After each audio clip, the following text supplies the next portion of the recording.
unboxing is it looks like a wooden STEM toy. It's from Melstem, and the version I got is called Soundwaves. And as you can see, it's smaller than a shoebox, but it's a little bit shoebox shaped, like maybe a shoebox for like kids' shoes, size-wise. And this STEM toy is for ages 5 and up. And I'm just gonna open it up and let's take a peek inside. So Soundwaves, it looks like you're making almost like a music box type of mechanical toy. So there's like a wind up, like a, for like a music box. And then you see like metal things that when they hit the taps, perhaps that's what makes it, kind of strum music. And so I think Melstem Toys has a series of kits, and I think this is just the one I chose.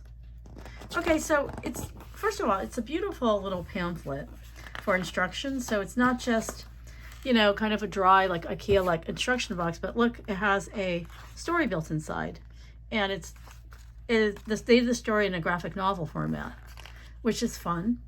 And then they build this toy into the story, and I think part of the story is that, okay, we need this toy for you to construct it because it's, it's something we need for the story. So that's actually very clever. And as you can see from the instructions, you don't need to be able to read. The instructions are pretty clear just from the pictures. But of course, if you read, you'll also get the benefit of the story. And in the back of the story, or the back of the book, you have, end matter about the science of sound, which is physics.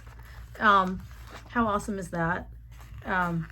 You get more ways to do sound experiments, and then there's more fun by using their app, which I think is probably free. And then there's some games in the back as well.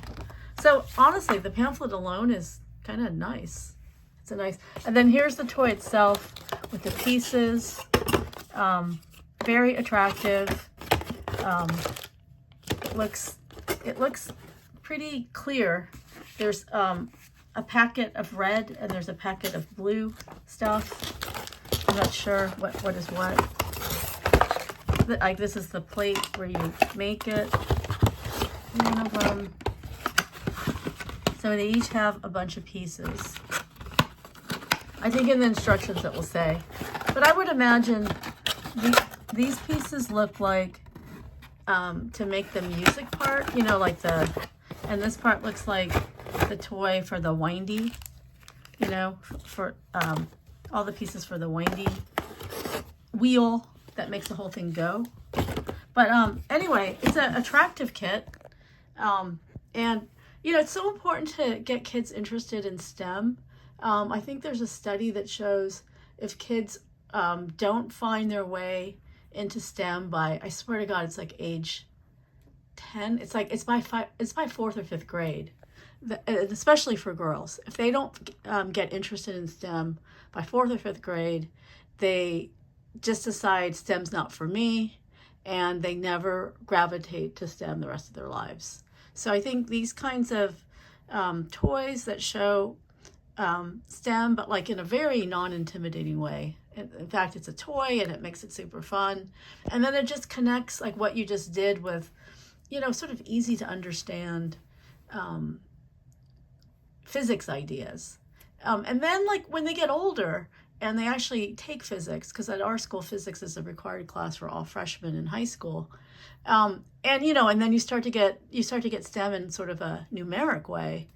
The numeric way could be seen as more, intimidating. But if kids had this sort of foundation of like, oh, I remember sound because I did this toy and I understand how it works, and I have an intuitive sense of sound physics because of the toy, then I think it makes the explanation and the calculations and the formulas, that can be in physics or other STEM subjects, that it can make it more relevant and it can make it make sense more, and then it's not so scary or intimidating. So I'm a huge proponent of experiments. You don't always need a kit. You can, find ways to do it at home inexpensively with, things that you have. But a kit is nice. And I think this is especially good like as a summer activity to get kids doing fun, interesting things in the summer. But also this could be like a group activity. Like if your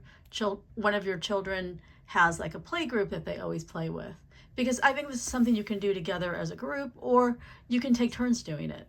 Or you even can do something where, you know, you get a group of your kids' friends and they, you know, swap experiments. You know what I mean? So like you don't have to keep, you don't have to buy them all yourself, but like you can, you know, either do them as a group and then one person gets to take it home and then they pass it around.